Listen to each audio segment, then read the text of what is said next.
Baik, di sini kami dari kelompok 7 akan mempresentasikan tentang tindakan penyelesaian perselisihan hubungan industrial. Yang pertama, hubungan industrial.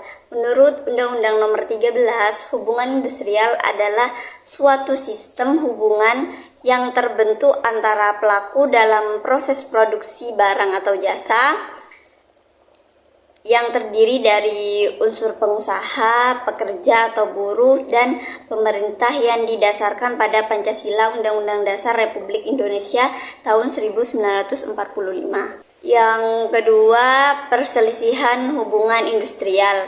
Jadi perselisihan hubungan industrial sendiri adalah perbedaan pendapat yang mengakibatkan pertentangan antara pengusaha atau gabungan pengusaha dengan pekerja atau buruh atau serikat pekerja atau buruh karena adanya perselisihan mengenai hak, kepentingan, pemutusan hubungan kerja, dan perselisihan antar serikat dalam suatu perusahaan. Selanjutnya, jenis perselisihan hubungan industrial. Dilihat dari sudut subjek hukumnya, ada dua jenis perselisihan hubungan industrial, yaitu yang pertama, perselisihan hubungan industrial yang subjek hukumnya pengusaha atau gabungan pengusaha dengan buruh atau serikat buruh. Dan yang kedua, perselisihan hubungan industrial yang subjek hukumnya serikat buruh dengan serikat buruh lain dalam satu perusahaan. Jadi di sini tuh ada 4 jenis. Yang pertama, perselisihan hak, yang kedua, perselisihan kepentingan, yang ketiga, perselisihan pemutusan hubungan kerja, dan yang ketiga, perselisihan antar SP atau SB dalam satu perusahaan. Nah, untuk selanjutnya yaitu jenis perselisihan hubungan industrial. Di sini ada 4. Yang pertama yaitu perselisihan hak. Pasal 1 angka 2 Undang-Undang Nomor 2 Tahun 2004 menegaskan bahwa perselisihan hak adalah perselisihan yang timbul karena tidak dipenuhinya hak akibat adanya perbedaan pelaksanaan atau penafsiran terhadap ketentuan peraturan perundang-undangan, perjanjian kerja, peraturan perusahaan, atau perjanjian kerja bersama. Yang kedua yaitu ada perselisihan kepentingan. Pasal 1 angka 3 Undang-Undang Nomor 2 Tahun 2004 menegaskan bahwa perselisihan kepentingan adalah perselisihan yang timbul dalam hubungan kerja karena tidak adanya kesesuaian pendapat mengenai pembuatan dan atau perubahan syarat-syarat kerja yang ditetapkan dalam perjanjian kerja atau peraturan perusahaan atau perjanjian kerja bersama. Nah, untuk yang selanjutnya yaitu ada perselisihan pemutusan hubungan kerja. Menurut pasal 1 angka 4 Undang-Undang Nomor 2 Tahun 2004, perselisihan pemutusan hubungan kerja adalah perselisihan yang timbul karena tidak adanya kesesuaian pendapat mengenai pengakhiran hubungan kerja yang dilakukan oleh salah satu pihak. Yang terakhir yaitu ada perselisihan antar SP atau SB dalam satu perusahaan. Pasal 1 angka 5 Undang-Undang Nomor 2 Tahun 2004 menegaskan bahwa perselisihan antar serikat pekerja atau buruh adalah perselisihan antara serikat buruh dengan 10 serikat buruh lain hanya dalam satu perusahaan. Karena tidak adanya persesuaian paham mengenai keanggotaan, pelaksanaan hak, dan kewajiban keserikat pekerjaan. Selanjutnya adalah lembaga penyelesaian perselisihan hubungan industrial. Jadi, penyelesaian perselisihan hubungan industrial itu diatur dalam Undang-Undang Nomor 2 Tahun 2004 tentang penyelesaian perselisihan hubungan industrial. Menurut undang-undang tersebut, cara penyelesaian perselisihan hubungan industrial ini dibagi menjadi 2, yaitu yang pertama dengan penyelesaian perselisihan di luar pengadilan dan yang kedua di dalam pengadilan. Sedangkan penyelesaian perselisihan di luar pengadilan itu ada 4. Yang pertama ada bipartit, yang kedua ada mediasi, yang ketiga ada konsiliasi, dan yang keempat ada arbitrase. Sedangkan penyelesaian perselisihan di dalam pengadilan itu ada 1, yaitu dengan cara penyelesaian di pengadilan hubungan industrial. Baik, kita lanjut kepada pembahasan yang pertama, yaitu tentang perundingan bipartit. Perundingan bipartit adalah sebuah perundingan antara buruh atau serikat buruh dengan pengusaha untuk menyelesaikan perselisihan hubungan industrial. Jadi semua permasalahan atau perselisihan yang ada dalam hubungan industrial itu dapat diselesaikan lewat perundingan bipartit. Perundingan bipartit ini merupakan perundingan secara musyawarah untuk mencapai mufakat. Paling lama kita itu melakukan perundingan bipartit itu selama 30 hari sejak tanggal dimulainya perundingan. Apabila dalam jangka 30 hari itu masih belum ada kesepakatan atau salah satu pihak menolak untuk berunding, maka perundingan bipartit ini dianggap gagal. Setelah perundingan bipartit ini gagal, maka salah satu atau kedua pihak yang terlibat mencatatkan perselisihan yang terjadi ke lembaga atau instansi ketenagakerjaan setempat dengan melampirkan bukti bahwa perundingan telah dilakukan, namun tidak ada kesepakatan. Agar kenapa? Jadi agar dapat dilakukan perundingan dengan pihak yang ketiga, baik seperti mediasi, konsiliasi, atau arbitrase. Selanjutnya pembahasan yang kedua adalah tentang konsiliasi. Jadi, konsiliasi dalam hubungan industrial adalah sebuah penyelesaian perselisihan kepentingan, perselisihan pemutusan hubungan kerja yang sering kita sebut dengan PHK, serta penyelesaian perselisihan antara serikat buruh atau buruh hanya dalam satu perusahaan melalui musyawarah yang ditentukan oleh seorang atau lebih konsiliator yang netral. Nah, dari situ dapat kita simpulkan di antara 4 jenis perselisihan hubungan industrial, perselisihan hak tidak dapat diselesaikan lewat lembaga konsiliasi. Setelah tercapai yang namanya kesepakatan dalam konsiliasi tersebut, maka dibuat perjanjian bersama yang ditandatangani oleh para pihak dan disaksikan oleh konsiliator. Perjanjian bersama ini nantinya didaftarkan di pengadilan hubungan industrial pada pengadilan di wilayah hukum pihak-pihak mengadakan perjanjian bersama. Nah, penjelasan yang ketiga adalah tentang arbitrase.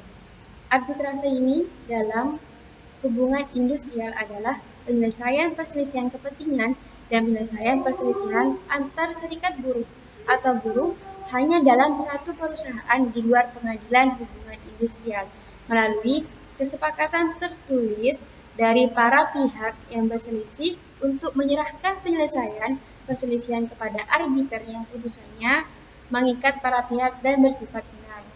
Nah, di dalam Undang-Undang Nomor 30 tahun 1999 tentang arbitrase dan alternatif penyelesaian sengketa dikenal dua jenis penyajian arbitrase, yaitu perjanjian arbitrase sebelum dan setelah timbul sengketa. Hal ini telah ditegaskan dalam pasal 1 angka 3 Undang-Undang Nomor 30 tahun 1999. Penjelasan yang keempat adalah tentang mediasi. Mediasi dalam hubungan industrial adalah penyelesaian perselisihan hak, penyelesaian perselisihan kepentingan, perselisihan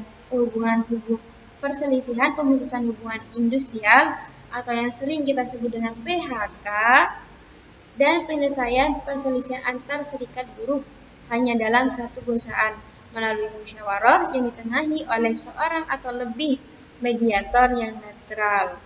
Nah, dari situ dapat kita simpulkan bahwa dari 4 jenis perselisihan hubungan industrial, baik, penjelasan yang keempat adalah tentang mediasi. Mediasi dalam hubungan industrial adalah sebuah penyelesaian perselisihan hak, perselisihan kepentingan, perselisihan pemutusan hubungan kerja, atau yang sering kita sebut dengan PHK, dan penyelesaian perselisihan antara serikat buruh atau buruh hanya dalam satu perusahaan melalui musyawarah yang ditangani oleh seorang atau lebih mediator yang netral. Nah, dari situ dapat kita simpulkan bahwasanya dari 4 jenis perselisihan industrial, semuanya itu bisa diatasi dengan mediasi. Nah, jika sudah tercapai yang namanya kesepakatan, maka dibuat perjanjian bersama yang ditandatangani oleh para pihak dan disaksikan oleh mediator. Lalu didaftarkan di Pengadilan Hubungan Industrial pada pengadilan negeri di wilayah hukum pihak-pihak mengadakan perjanjian bersama. Apabila perjanjian bersama tidak dilaksanakan oleh salah satu pihak, maka pihak yang dirugikan dapat mengajukan permohonan eksekusi kepada Pengadilan Hubungan Industrial pada pengadilan negeri di wilayah perjanjian bersama didaftarkan untuk mendapatkan penetapan eksekusi. Selanjutnya, penjelasan tentang Pengadilan Hubungan Industrial. Jadi, Pengadilan Hubungan Industrial adalah pengadilan khusus yang dibentuk di lingkungan pengadilan negeri yang berwenang memeriksa, mengadili, dan memberi putusan terhadap perselisihan hubungan industrial. Rumusan ini menunjukkan bahwa semua jenis perselisihan hubungan industrial dapat diselesaikan lewat pengadilan hubungan industrial. Dalam pasal 56 Undang-Undang Nomor 2 Tahun 2004 menegaskan bahwa pengadilan hubungan industrial bertugas dan berwenang memeriksa dan memutus di tingkat pertama mengenai perselisihan hak dan di tingkat pertama serta terakhir mengenai perselisihan kepentingan dan di tingkat pertama mengenai perselisihan pemutusan hubungan kerja serta di tingkat pertama dan terakhir mengenai perselisihan antara serikat buruh. Nah, untuk dua jenis perselisihan yaitu perselisihan hak dan perselisihan pemutusan hubungan kerja atau yang sering kita sebut dengan PHK itu ada upaya hukum, yaitu upaya hukum kasasi. Untuk dua perselisihan yaitu perselisihan kepentingan dan perselisihan antara serikat buruh tidak ada upaya hukum. Jadi, penyelesaian perselisihan hak dan perselisihan pemutusan hubungan kerja pada Mahkamah Agung selambat-lambatnya itu 30 hari terhitung sejak tanggal penerimaan permohonan kasasi. Baik, selanjutnya kita memasuki studi kasus. Jadi di sini studi kasusnya adalah tentang penyelesaian perselisihan PHK sepihak di PT Jawa Peni melalui mediasi di Dinas Tenaga Kerja di Kota Semarang. Jadi, PT Jawa Peni menghadapi perselisihan hubungan industrial dengan karyawannya akibat PHK sepihak yang dilakukan perusahaan. Pekerja menuntut pembayaran pesangon sesuai masa kerja, sementara perusahaan mengalami tekanan ekonomi akibat pandemi, sehingga melakukan pengurangan karyawan. Tahap awal proses penyelesaian perselisihan tersebut adalah melalui perundingan bipartit, yakni melakukan perundingan langsung antara pekerja dan juga pengusaha. Namun, perundingan bipartit ini tidak membuahkan hasil, sehingga kasus dilaporkan ke Dinas Tenaga Kerja Kota Semarang. Maka dilakukanlah penyelesaian perselisihan dengan cara mediasi Dinas Tenaga Kerja. Setelah pengaduan diterima dan diverifikasi bahwa bipartit telah gagal, Dinas Tenaga Kerja menawarkan opsi penyelesaian melalui konsiliasi dan atau arbitrase. Karena tidak ada kesepakatan dalam 7 hari, kasus dilimpahkan ke mediator resmi. Lalu terjadi sidang mediasi, di mana mediator melakukan klarifikasi, penelitian duduk perkara, dan mengadakan beberapa kali sidang mediasi.